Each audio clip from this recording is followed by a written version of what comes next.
में जो मैं ये चीज़ एप्रिशिएट करूँ कि मेरे बैक एक था, मैंने अपना MRI भी कराया, मुझे कोई फर्क नहीं पड़ा। मैं कोई डॉक्टर होते लेकिन the day I joined here, मैं वॉक कर रहा था, एक साजन ही मेरे पास आए, उन्होंने कहा डॉक्टर साहब तो नहीं कहा, इनको पता नहीं था मैं कौन हूँ।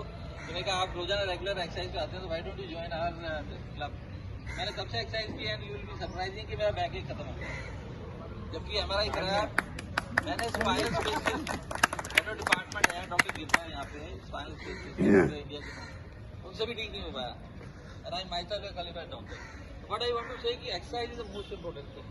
मैं अभी आपको डायबिटीज उसके बारे में बताता हूँ, उसमें एक्सरसाइज की भी इंपॉर्टेंस बताऊंगा, खाने का बताऊंगा आपको।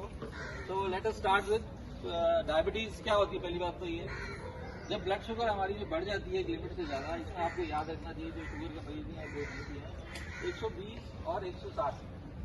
तो अगर फास्टिंग, अगर भूखे पेट, आपकी भूखे पेट का मतलब 8 से 10 घंटे, ये नहीं कि लोग रात को 11-12 बजे जिन्होंने खाना खाया सवेरे 6 बजे तक करेंगे तो वो 6 घंटे में शुगर ज़्यादा आ सकती है आपको। तो कम से कम आखिरी खाना खाने के बाद में 8 से 10 घंटे का गैप होना चाहिए। तो फास्टिंग होनी चाहिए 120 से कम। और ये डायबिटीज़ का let me tell you, normal आदमियों में 100 से कम होनी चाहिए। जिनको डायबिटीज़ नहीं है उनकी शुगर 100 से कम होनी चाहिए फास्टिंग। और पीपी जिसको पोस्ट पैंडियल मतलब जो नाश्ते के 2 घंटे बाद होती है वो होनी चाहिए 160 से कम। और जो नॉर्मल आदमी जिनको डायबिटीज नहीं है उनकी 140 से कम होनी चाहिए। अभी जो ब्लड शुगर होती है या डॉक्टर की आप कभी कभार कराते हैं, HbA1c हम वेरी इंपॉर्टेंट करते हैं, डायबिटीज और नॉन डायबिटीज को भी करना चाहिए। ये 3 महीने की एवरेज बताता है। तो बीच में आपको 3 महीने कौन शुगर बड़ी घटी तो वो होनी चाहिए 5.6 से कम नॉर्मल आदमी में। और डायबिटिक्स में 6.5 के आसपास रहना चाहिए, 7 और उससे। लेकिन जो ज़्यादा बुजुर्ग हैं, 75 साल के हैं तो उनका 7.5, 80 साल के हैं तो 8 के करीब रखना चाहिए। ऐसे ही हिसाब से 70 साल से ज़्यादा है उनका 7 के करीब ठीक है। अच्छा, लक्षण क्या होते हैं डायबिटीज़ के? पेशाब ज़्यादा आना, प्यास ज़्यादा लगनी, बारह मुँह सूखना जैसे कहते हैं लोग, और वजन कम होना, कमजोर होना, थकावट। आप बिना मतलब जैसे 2, 4, 6, 8 महीने पहले ठीक थे, अब धीरे धीरे आपका वजन कम होता जा रहा है, आपको थकावट आने लगी है, बिना थोड़ा से चलते हैं एकदम थक जाते हैं हिसाब से। एक इसके अलावा यूरिन में इन्फेक्शन या जननांगों में इन्फेक्शन हो जाता है आपको, लेडीज में बड़ा तो ये सारे लक्षण हो सकते हैं। इसके अलावा जख्म होते हैं, कोई आपके थोड़े मुझे मालूम नहीं होती, ये भी डायबिटीज का लक्षण होता है। तो ये डायबिटीज के लक्षण होते हैं जो एवरीबॉडी से। एक बात मैं बता दूं, इसके एंड में एक क्वेश्चन आंसर सेशन भी रखा है, तो आपकी अपनी कोई क्वेरी है वो भी आप लोग पूछ सकते हैं, जो मैं बताऊं, या उसके अलावा जो आपके मन में डायबिटीज है उसके बारे में कोई। अच्छा, तो डायबिटीज के कारणों की बात करते हैं हम।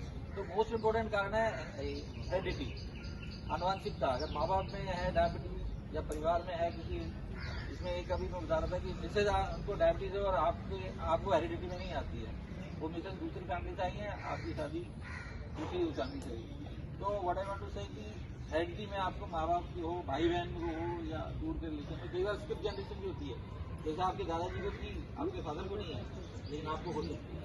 और ये ध्यान रखिएगा, अगर माँ बाप दोनों को है तो 2/3 चांसेस है आपको डायबिटीज हो जाएगी, एक को हो तो 1/3 के चांसेस होते हैं।